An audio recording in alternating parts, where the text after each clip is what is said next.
ছোটদের স্কুল টিফিনে একই রেসিপি ওরা খেতে চায় না। এভাবে একটু নতুনভাবে বানিয়ে দিন।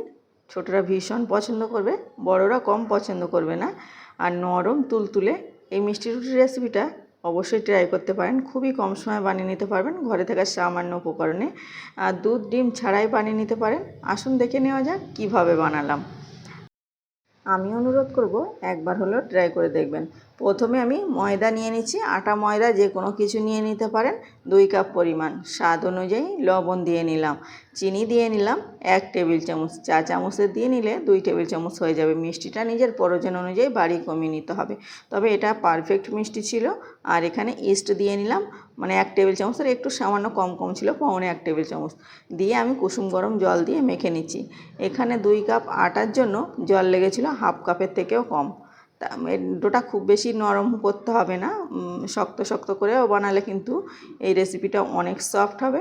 দেখুন, প্রথমে ভালোভাবে ডলে ডলে মেখে নিচ্ছি। এই পর্যায়ে কিন্তু হাতে তেল দিয়ে নিয়েছিলাম, হাফ কাপের থেকে একটু কম তেল দিয়ে নিয়েছি, 5 থেকে 6 টেবিল চামচের মতো তেল দিয়ে ভালোভাবে ডলে ডলে মেখে নিয়েছি।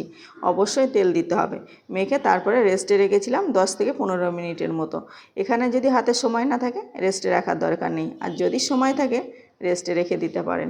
তারপরে রেস্ট থেকে বার করে আমি এখানে অল্প অল্প করে আটা দিয়ে মেখে নিচ্ছি। চাইলে হাতে তেল লাগিয়ে নিয়েও মেখে নিতে পারেন, বা তেল আর আটার কম্বিনেশানেও মেখে নিতে পারেন, তাহলে খুব ভালো হবে, হাতে জড়িয়ে যাবে না। তারপরে একটু সময় নিয়ে এভাবে ডলে ডলে মেখে নেওয়া আমার হয়ে গেছে। দেখুন, ভালোভাবে একটা সফট ডো তৈরি করে নিয়েছি। আর এখন একটা কাঁটা দিয়ে ভালোভাবে কেটে নিচ্ছি। আমি যেহেতু এই রেসিপিটা 5টা লেচি কেটে নেব, ছোট বড় সাইজ অনুযায়ী তৈরি করে নিতে পারেন। তো আমি 5টা লেচি কেটে নিয়েছি। এখন আমি একটা লেচি তুলে নিচ্ছি, আর বাকিগুলো সাইডে সরিয়ে রেখে দেবো। এখন একটা লেচি নিয়েছি, নিয়ে আমি একটু হাতে দিয়ে এভাবে গোল করে নিচ্ছি, আর যে বোর্ডের উপর একটু ভালোভাবে তেল ব্রাশ করে নিচ্ছি। তেলটা দিয়ে নিলে তাহলে আর লেগে যাবে না, ভালো হবে। চাইলে ময়দা দিয়েও বেলে নিতে পারেন, তবে তেল দিয়ে নিলে পারফেক্ট হবে। আমি একটু ভালোভাবে এভাবে বেলে নিচ্ছি। একটু যেমন রুটি পরোটা হয় তেমনভাবে গোল করতে হবে না, জাস্ট হাত দিয়ে ঘুরিয়ে একটু রুটির মতো করে যত ইচ্ছা বড় করে নিতে পারেন। ছোট বড় কোনো ব্যাপার নেই। তো আমি ভালোভাবে এটা একটা রুটি শেপ দিয়ে নিলাম। বেলা হয়ে গেছে আমার। এখন আমি তেল ব্রাশ করে নিচ্ছি। সাদা তেল একটা ব্রাশে দিয়ে ভালোভাবে একটু ব্রাশ করে নিচ্ছি। তেল ব্রাশ করা হয়ে গেছে। এখন একটু ময়দা উপর থেকে ভালোভাবে ছিটিয়ে দেবো, বা এখানে চাইলে ডিমের কুসুম ব্রাশ করে দিতে পারেন। আমি দুধ ডিম ছাড়াই বানাচ্ছি, ওই জন্য ডিমের কুসুম ব্রাশ করে নিই, তেল আর ময়দা দিয়ে নিচ্ছি। এভাবে দিলে ভালো হয়, অনেক বেশি দেখতে লোভনীয় হয়। তারপরে এই কানা দিয়ে এভাবে গোল করে নিয়ে যাচ্ছি, মানে দেখলেই বুঝতে পারবেন যে কিভাবে ঘুরিয়ে আনলাম। এভাবে রাউন্ড করে নিলাম, নেওয়া হয়ে গেছে আমার। এখন আমি এভাবে একটা কাঁটা দিয়ে মাজা বরাবর একটু কেটে নেব। জাস্ট দেখলেই বুঝতে পারবেন। ভিডিওটা বানানোর সময় অত বুঝতে পারিনি যে হাতটা বেশি বেশি সামনাসামনি চলে এসছে। কোনো ব্যাপার নেই, পুরোটা কিন্তু বোঝাই যাচ্ছিল। তারপরে আমি এভাবে দিয়ে একটু ঘুরিয়ে নেব। জাস্ট এটা দেখার সৌন্দর্য। আর যে কোনো জিনিস দেখতে ভালো হলে ছোটরা তো ভীষণ পছন্দ করে, আমরা বড়রা কম পছন্দ করি না। এটা এভাবে বানিয়ে বাচ্চাদের স্কুল টিফিনে দিলে বাচ্চারা ভীষণ মজা করে খাবে, আর টিফিন তো খালি করে নিয়ে আসবে। দেখুন, আর এটা যেহেতু একটু মিষ্টি মিষ্টি হয়, খেতে অনেক বেশি টেস্টি হয় কিন্তু। তারপর একটা কাগজে আমি তেল ব্রাশ করে নিয়ে আর একটা জালি বাসনের উপরে রেখে এভাবে দিয়ে নিলাম।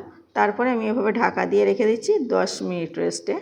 অবশ্যই এখানে রেস্টে রাখতে হবে। আগে যেমন বলেছিলাম এখানে রেস্টে না রাখলেও চলবে, কিন্তু এখানে রেস্টে রাখতে হবে। তো আমি 10 মিনিট রেস্টে রেখে দিচ্ছি। এখানে 3টে বানিয়েছি, আর সাইডে আরও 2টো বানিয়ে আলাদা জায়গায়, আলাদা প্লেটে রেস্টে রেখেছি। এখানে একটা হাঁড়িতে আমি একটু জল বসিয়ে দিয়ে আর এটা বসিয়ে নিলাম। এখানে আমি আগে থেকে জল গরম করে নিইনি, জাস্ট একদম ডাইরেক্ট বসিয়ে দিলাম। এভাবে আমি 10 মিনিটের মতো ভাপিয়ে নেব।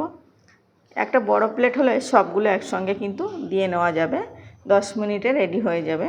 এটা আগের দিন রাত্রে বানিয়ে রেখে দিতে পারেন, সকালে স্কুল টিফিনে দিতে পারেন বাচ্চাদের, বা সকালে রুটির সঙ্গে দুধ বা রুটি এমন দিতে পারেন। আমি ওটা সরিয়ে নিলাম। 10 মিনিট পরে কিন্তু রেডি হয়ে গেছে আমার।